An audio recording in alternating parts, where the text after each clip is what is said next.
Sabihin mo, putang ina, huminto kapag hindi. Correct. Para Ito to sa very ma-minimize. incorrect. Correct, yes. Very incorrect po, if I may say as a it's not civilian. Lahat yan sila, ito, si Danao, ayan o. Nagdadasal kasi sa kasalanan niya siguro. Magkano bang, ilan bang pinatay mo? Kung ito ay aking i-rate, ito ay bibigyan ko ng isang eksenang walang kasing kalat. Duterte versus Hontiveros sa Senate hearing. Muli na namang nagliyab ang mga damdamin ng mga taga-suporta ni dating Pangulong Duterte. Imbis na mabawasan ang mga naniniwala sa kanya, para bagang lalo pang nadagdagan at parang lalo pang nag-apoy ang mga damdamin ng mga ito dahil sa kanyang pagdalo sa Senate hearing ng War on Drugs. So I review this issue like a movie critic. Issue critique. Pasado kaya? Tara't samahan niyo ko muli mga kapatid at alamin ang rating sa hulihan ng video. Ako nga pala si One at ito ang Mahirap Pasayahin Show. May nagtanong na ba sa inyo kung paano maglaro ang dalawang palaka sa putikang kanal? Kung hindi nyo pa naitatanong o hindi nyo pa alam ang sagot, eto na ang pagkakataon ninyo. Sa Senate hearing na akala mo ay isang telenobelang walang budget, kung saan ang bida at kontrabida ay parehong umaapaw sa damdamin pero kulang sa plot. Sa isang panig, nandyan ang dating Pangulong Duterte na parang kontrabidang mala FPJ na kung makapagsalita ay akala mo palaging huling eksena na. Sabihin mo, putang ina, huminto kapag hindi. Sa kabila naman, si Senadora Risa Hontiveros na parang teacher sa classroom ng mga pasaway na kahit pa ulit-ulit na magtanong ay tila laging binabato ng pang-aasar. Correct. Para Ito to sa very ma-minimize. incorrect. Correct, yes. Very incorrect po, if I may say as a it's not civilian. Sa Senate hearing na tungkol sa EJK at kontrobersya ng War on Drugs, hindi lang basta debate o investigasyon ang nangyari. Isa itong sarswela na puno ng punchline. Lahat yan sila, ito, si Danao, ayan o. Nagdadasal kasi sa kasalanan niya siguro. Magkano bang, ilan bang pinatay mo? Nandyan si Pangulong Duterte na kung makapaglabas ng salita ay parang pako, diretso sa punto, pero kalawangin at minsan nasasaktan ang may mga pakialam. Ang sinabi ko, ganito, prangkahan tayo, encourage the criminals to fight, encourage them to draw their guns, encourage them lumaban. Pagka lumaban, patayin ninyo para matapos na ang problema ko. Gusto niyang ipakita na ang laban niya kontra droga ay isang epic na labanan na para sa kaligtasan ng bayan. Kahit pa ang ending nito ay allegedly maraming inosenteng napahamak. Sa isang banda naman ay si Hontiveros na parang prinsesang pilit nagtataguyod ng hustisya. Ngunit kinakaladkad sa isang putikang hindi naman niya gusto. Bombshell yung sinabi po ng dating presidente na meron na silang death squad, anuman ang pangalan yan, police o non-police ba yan, kasi it looks like what we are investigating now, yung ginamit na instrumento para sa war on drugs na nagbunga ng napakaraming extrajudicial killings. You are For the record, Mr. correct, ma'am. Thank you, Mr. Chair. Tama ka talaga. Isipin nyo, tumiti pa lang ang senadora sa kanyang mga tanong. Pero si Duterte naman ay parabang nasa sarili niyang istorya, tulad ng isang karakter na may sariling script. Ang bawat tanong ni Hontiveros na puno ng intensyon para malaman ang katotohanan ay sinasagot ni Duterte ng mga paratang na walang kinalaman. EJK sa war on drugs, kailangan talagang kaya natin iniimbestiga. Kaya ma'am, huwag Mr. tayong Chair, umalis dito sa kwartong ito hanggang matapos. Ang naririnig mo mula sa dating Pangulo ay hindi paglilinaw, kundi pagsusunog. Tila ipinapahiwatig niya na ang sino mang kumestyon sa kanyang mga nagawa ay kaaway ng bayan. Do some people need killing, Mr. Duterte? Ma'am, presidente ako. Nagagastos ako sa gobyerno.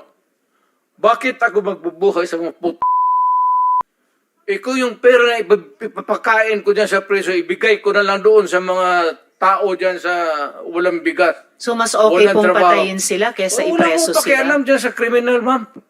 Isipin nyo na lang, parang nagsasagutan sina Batman at Joker sa pelikulang iba-iba ang genre.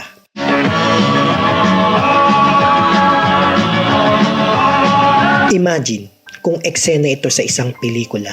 May tumutugtog sa background na mga dramatikong tugtugin habang umiiling-iling ang audience sa screen. Parang ang bawat sagot ni Duterte ay isang plot twist na hindi naman kailangan. Parang pelikulang may 3 ending na hindi mo alam kung alin ang totoo. Tila ipinanganak si dating Pangulong Duterte para sa ganitong eksena. Isang script na puno ng one-liner at hugot na minsan ay may dalang pangangaral, minsan naman ay pambabara. So thank you for making that of record. alam sa kriminal kung saan silang impernong gusto nilang pumunta.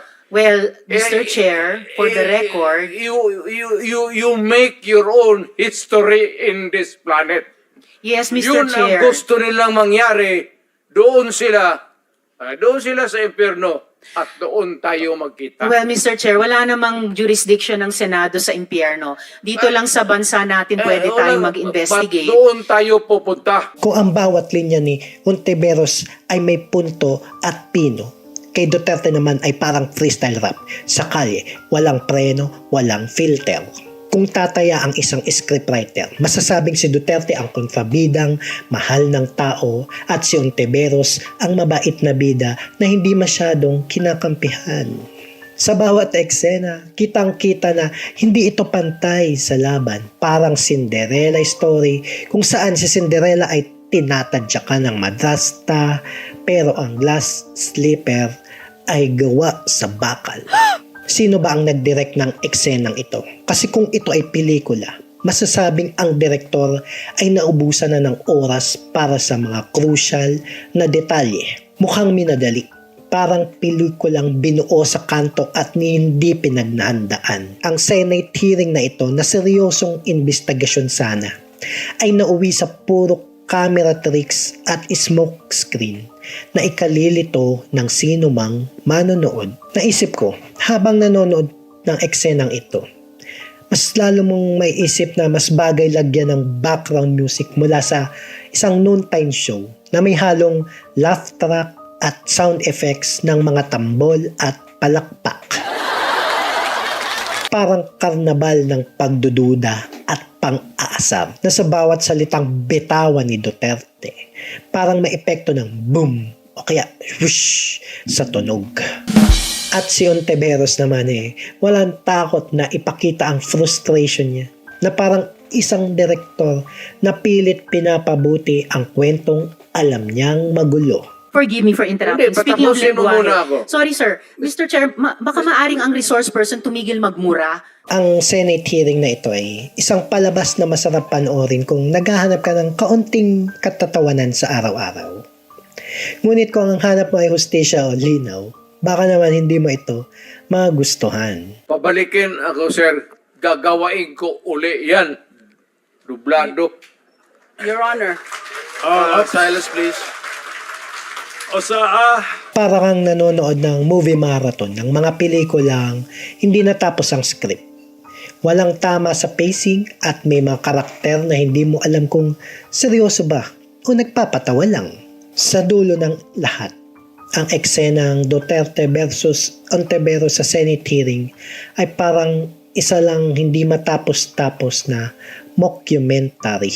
Isang pelikulang wala sa ayos, puno ng pabidat pasaway at walang direksyon kung saan ba talaga pupunta. At eto na tayo mga kapatid sa ating rating. Issue critique. Kung ito ay aking i-rate, ito ay bibigyan ko ng isang star. Isang palabas na mas mukha pang mockumentary kaysa sa seryosong pandinig. Ang eksenang Duterte versus Ontiveros ay walang malinaw na direksyon. Parang dalawang karakter na may magkaibang script sa magkaibang genre. Puro lamang bara at bangayan. Sa halip na malinaw na pagtatalakay, ang bawat tanong ay nauuwi lang sa tila kalat na eksenang puno ng adlib at exaggeration. Kung isa ka sa naghahanap ng hustisya ay hindi mo mahahanap dito yun. Ito ay isang parang palabas lamang na bitin sa substance at puno lamang ng ingay. Yun lamang mga kapatid. Kung nagustuhan nyo po itong video natin ngayon, paki-like lang sana for the algorithm and of course subscribe. Muli, ako nga pala si One at ito ang Mahirap Pasayahin Show.